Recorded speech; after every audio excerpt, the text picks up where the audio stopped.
Olá, investidores! Bem-vindos a mais um vídeo e hoje eu quero tratar sobre um assunto que a gente debate bastante quando analisamos uma empresa, que é, e eu sempre toco nesse assunto, que é por que dívida nem sempre é ruim, né?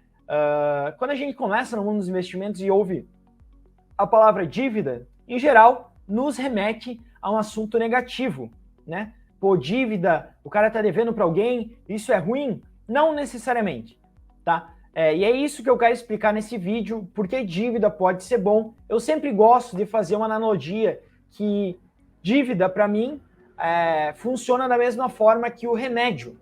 Por quê?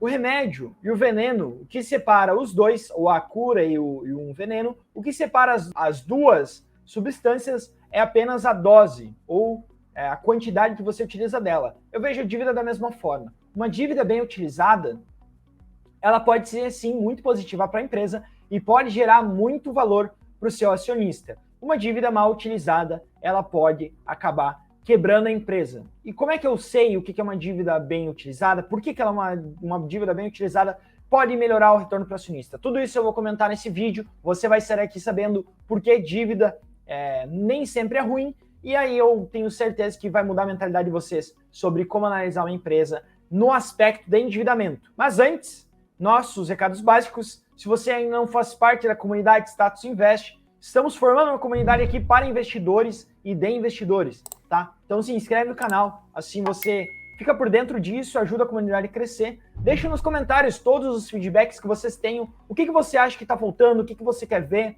o que você acha interessante eu trazer para vocês. Fiquem à vontade de pedir, o pedido de vocês é uma ordem, tá? Nosso objetivo é sempre produzir o melhor conteúdo para vocês investidores. Deixa um like nesse vídeo, se ele te ajudou de alguma forma, se você conseguiu entender essa diferença, se já entendia, é importante esse conhecimento chegar a mais pessoas. E aí, iniciando a pauta do vídeo, eu vou trazer uma empresa aqui, tá? Que é a Vamos 3, é uma empresa de locação de caminhões, tá? Tô compartilhando aqui minha tela, e aqui a gente consegue evidenciar alguns pontos da dívida da companhia, tá? A dívida líquida da Vamos, em relação ao EBIT, está em 3 vezes. A dívida líquida sobre patrimônio líquido está em 0,86 vezes, tá? Uma dívida líquida bem tranquila, já foi 4 vezes no passado, tá? Tem caído muito, porque ela fez um certo follow-on, tá? Só para trazer para vocês o contexto geral, existem 2 grandes formas de se financiar uma empresa. Você pode se financiar via capital próprio ou via capital de terceiros, tá? Esse capital de terceiros pode ser oneroso ou não oneroso, eu não vou entrar nesse quesito, mas você pode se capitalizar via capital próprio, que é o quê? O que é capital próprio, João? Bom, o dinheiro do acionista, tá? Quando uma empresa abre o seu capital de forma primária, você acaba por estar pegando dinheiro de novos acionistas para investir na empresa. A outra forma de se financiar é pegar empréstimos no banco, por exemplo. Então, em vez de pedir dinheiro para o acionista, você pode ir no banco e pedir empréstimos. A Vamos, ela é uma empresa que se financiava muito com dinheiro de terceiros até 2020, abriu seu capital, tá? E aí começou a acessar o mercado de capitais via follow-ons, entre outros pontos, o que possibilitou a companhia crescer muito, tá? Quando a gente pega o ROI da companhia, para vocês terem uma ideia, o ROI tem um ROI extraordinário em 2017, tá? Mas ignorem esse fato. Mas o ROI em 2020, 2019, quando a companhia ela era mais alavancada, assim por dizer, tá? Ele tinha um ROI maior. Porque quando a gente calcula o ROI basicamente é o retorno sobre equity, né? O retorno sobre patrimônio líquido. O patrimônio líquido é basicamente o dinheiro dos sócios. Então, o ROI é lucro líquido sobre patrimônio líquido. Como você tem uma maior parcela do capital de terceiros aqui, um exemplo hipotético, você acaba por conseguir aumentar o seu retorno sobre o patrimônio líquido. Você não precisa de um patrimônio líquido tão grande para conseguir um retorno sobre esse patrimônio líquido, ou ter um retorno geral, porque você consegue se alavancar via dívida, e em geral, essa dívida ela é mais barata do que o capital próprio. Então, eu, João Victor, tenho ou exijo uma certa quantidade de capital para investir em uma certa empresa, tá? Eu exijo um retorno mínimo que me faz, ou que seja atrativo para mim investir naquela empresa. Em geral, esse retorno do acionista, tá? O retorno sobre capital próprio, Em geral, quando a gente pega a fórmula do WOC, em geral, as pessoas gostam bastante de usar a fórmula do WOC. A fórmula do WOC a gente tem o KD, que é o custo de dívida, e o custo de capital próprio. O custo de capital próprio ele é maior do que o custo de dívida.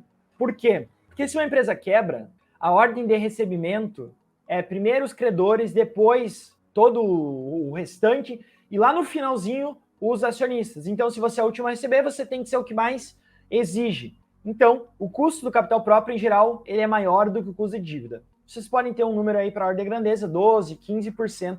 15% eu acho que é um bom número, tá? De custo de capital próprio. Então, se você fosse investir em uma empresa, você cobraria por ela te dá um retorno de no mínimo 15%, de forma hipotética. Já os bancos, eles cobram menos, tá? A taxa é atrelada à CDI, etc., mas eles cobram menos.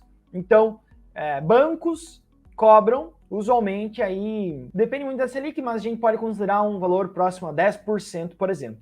Então, como o capital próprio, ele pesa 15%, você está cobrando 15%, e o custo de dívida você cobra 10%, acaba que quando você compõe uma empresa com os dois fatores, você está diminuindo o OC, que é o custo ponderado de capital. Então, o custo desse capital, você cobra ele menos, você quer uma remuneração menor do que quando você pega só o custo de capital próprio, tá?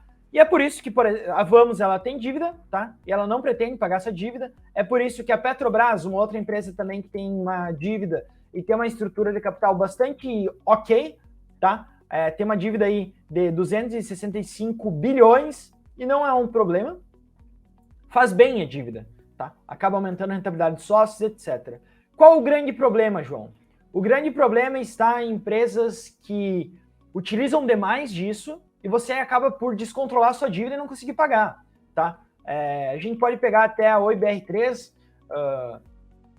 foi uma empresa que que descontrolou muito a dívida, tá?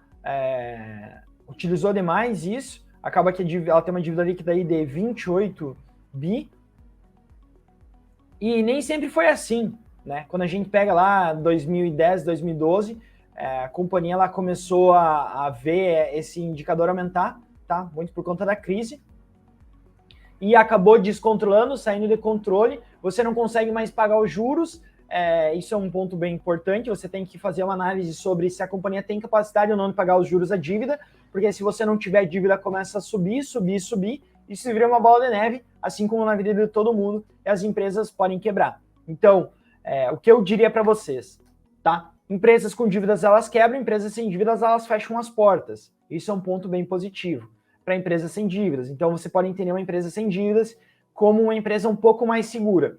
Uma certa quantidade de dívida pode alavancar os resultados da empresa, pode aumentar a rentabilidade dela. Ponto importante também. Qual é essa faixa, João? Bom, eu acho que um bom número para vocês terem de dívida líquida sobre patrimônio líquido é 1, tá? Abaixo de 1, eu acho ok, sem muitos problemas. Acima de 1, eu já começo a ter algum certo cuidado. Um outro indicador que a gente pode ter também é dívida líquida sobre EBITDA. Maior que 2,5 vezes ou 3 vezes é uma dívida líquida que começa a preocupar um pouco. Abaixo de 2 vezes e meia, eu acho bem ok. Tá? E eu acho que são esses os grandes indicadores que vocês podem olhar para a dívida. Então, não tenham medo de dívida. A dívida, quando bem usada, ela pode ser uma boa forma de alavancar os seus rendimentos, seus retornos, tá? Principalmente indicadores de rentabilidade. Porém, a dívida mal utilizada, ela pode levar a empresa à falência, né? Você começa a não conseguir pagar os juros das suas dívidas e isso cria uma espiral negativa que culmina na destruição de valor para o acionista, como ele é o último que recebe, fica sujeito a esse tipo de coisa, tá bem? Então é isso, pessoal, eu queria passar para vocês. Espero que tenha ficado claro. Se tiverem qualquer dúvida, deixem nos comentários, eu vou responder eles. Posso fazer um vídeo respondendo nos comentários de vocês, sempre faço, tá? Mais uma vez, se você cair de paraquedas no vídeo do canal, se inscreve no canal, deixa um like, assim você ajuda o canal a chegar a mais pessoas, ajuda a comunidade Status Invest a chegar a mais pessoas, tá bem? Forte abraço a todos e até o próximo vídeo.